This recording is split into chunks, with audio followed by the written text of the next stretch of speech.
So Marc, being with Dynamics for more than 2 years now, I think. I mean, we're always a small team, but where do you see like the major challenges in how we develop, how we go forward, what we do, and all the new features we integrate? The biggest challenge on the software development is not breaking it while you make it, basically. So yeah, I guess you know that before, like better than me, but like when you try to give a lot of value to the customer very fast, you tend, even if you're super careful and you have the best protocol to follow, to test things and to try things. There's like, it doesn't matter how much you try, there's always going to be things that don't work, sometimes for this more stupid reason, right? But I'd say that the biggest challenge is minimizing that, and at the same time knowing that they will happen no matter what. True. And how to react fast on that and just be responsible for what you do, right? Okay. And this is what's good about having or building a company like ours, is about everybody is the owner of what they do, and this comes with the praise, and this comes with the errors, right? Yeah. And I think if you have this sense where everybody wins, like if you do a good job, you win. If you do a bad job, not bad job, but if you make mistakes, you don't lose. We help you get better so that you always win. If we have that culture in the team, I think it's going to be easy, because everybody's going to feel responsible for what the things that you do. Yeah, I think, you're right. I mean, responsibility is very important also, that you're careful with the changes and you try to actually verify what you did by yourself before you push them, and also that you review. But I mean, we have learned over time that there's always situations, and we're constantly running into them, where we have just a customer coming with a new requirement and he's like, I have to show next week, let's do it. And then we're like, okay. So it's sometimes hard to address exactly this carefulness in those situations. So how should we handle that? The first thing I would say, and you know that, because when a customer comes saying that they need something, you first ask why.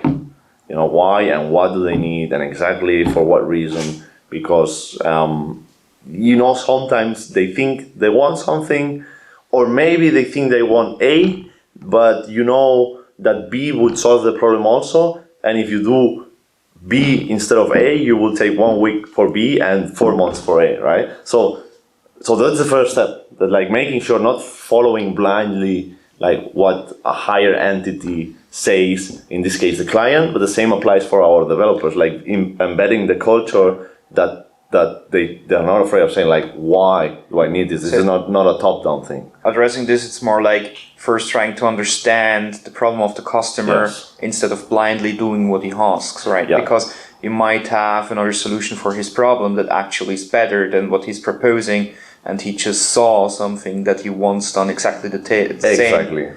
Except that it's not what he really needs. And what happens if you follow blindly that? Yeah, I don't know, but the point is, I think listening helps there, so we really should try to listen in order to prevent those situations. But nevertheless, we're going to have customers, or we have those situations.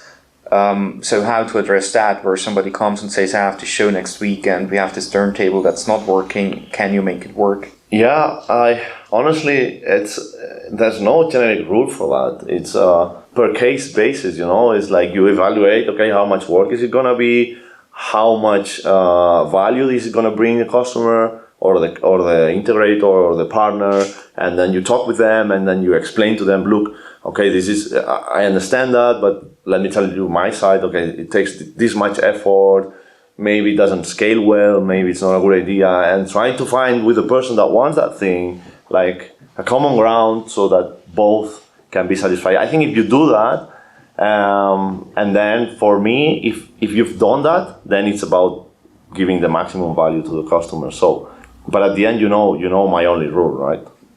Be careful and use your brain. Use your brain. You have it for some fucking reason, so just use your brain. Yeah. Because there's no general rule. Yeah. So on the other hand, like being in a small team, so we're growing right now. Also, looking into adding new developers. This brings new challenges, but I think also in a small team you have benefits regarding how you can go forward and how you develop things. So how do you see like this perspective of Learn Dynamics? Yeah, I haven't thought about that too much, to be honest. I don't know how having a bigger team is going to impact. Not a bigger team per se, so I'm more talking about being actually a small team, maybe one more, and you're very flexible in that perspective, right? We can react quickly and we can actually push new things quickly. So how do you see that as a benefit of being in a small team and being able to react quickly, developing new things? So how do you see that? That question is very confusing. So how do I see what specifically, like for the customer? Like the benefit of for the customer, for the development altogether, like how we do things in a small team, how we can go fast forward, because we can react quickly, because we don't have the long ways, right? There's two things, right? The customer or the partner needs to be educated in knowing that if we go fast, we might do more mistakes, right? But I think that's fine as long as two things happen, as long as they know, and as long as the mistake happens, we try to fix it also, right? Fast, more importantly, properly, right? So I think that if you are honest with that, I think the benefit is that they can have what they want much, much faster, right? And they don't have to go, and that's the key of being a small team, right? They don't have to go through a chain of commands to reach the developer and then go back. And then for a feature that the developer says like, yeah, I can do it in one day, it will take 2 months to reach the one that is actually going to use it. But in a day, yeah. But you can. But it's been done in a day. But there's this communication up and down that is like, yeah. So that's the benefit. That's the benefit with the risk of the mistake. Yeah. So regarding on how we go forward, so from when you joined of what we had to all the path we have done to reach where we are right now, there has been a lot of change, like from how we work and also in the features we added. It has moved a lot. It has become much more performant. So where do you see the next step? Where should we take it? Where should we focus on? Or what is very important right now? It's like everything in life. It has two sides, right? But the thing about how we are working now is like, because we have projects, we have customers, I think we're developing a software that is like very useful for the customer, right? Extremely useful for the customer because, well, it's what we talked before, right? It's like we have short reaction times. We give the customer what they want, which makes the software very useful for them, right?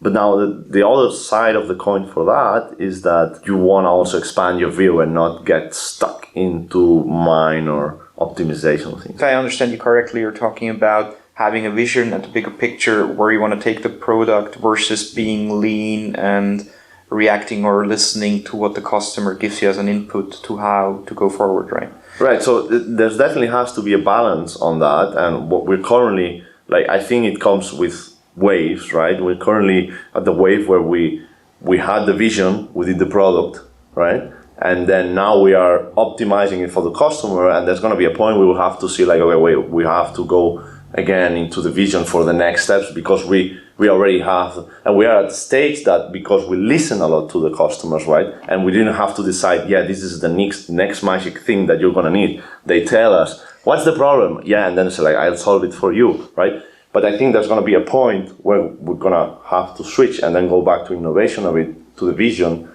to do the big thing. And this is a long way of saying that I don't know, and I don't know what's gonna be the future.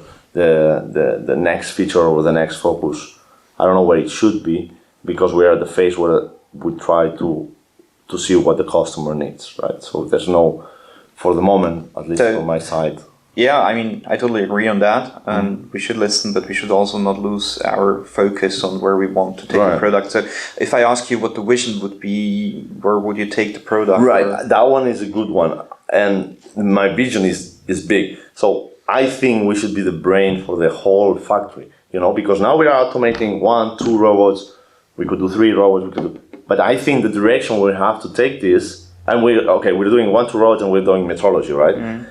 But I think that the vision is that we are the brain of the whole factory because the software, the tools, the software is that it's about scaling the software, making it more efficient, making it probably cloud-based, multi-threaded, like expanded so that it can take and it can drive the whole factory, right? That's my vision, right? Currently, to reach that region that is like there, I have to do like the small cycles. We are in a cycle where like we have to focus more on like delivering than creating, right? So we are a bit, but then we're gonna, and I think that's the vision for me, is the whole factory automation. And one of the reasons to do that is you can do very cool things like have a flexible factory that can produce whatever you want, and you can change it. You can change the whole, if you have one software that controls the whole factory, you have all the data there, and the way that you can optimize all the processes, do predictive maintenance of all the hardware, and the way that you can tailor that factory very quickly, it's amazing. I think it's the future. It's like a factory with our brain, with Nexus as our brain, is a factory that can produce anything. Because at the end, a robot, it doesn't care if you put a welding tool, laser scanning tool, paint gun tool, right? It's just about what the robot does and how it does it that will produce a car or it will produce a washing machine, right? And if we can control the robots down to this level, to like all of them, then we can have one factory that produces the car and the washing machine. And that's the vision. Yeah, so that sounds like great plans. So. Yeah, but this is like... No, we're excited to see where it goes. Yeah, thank you very much. Thank you for your time, Marc.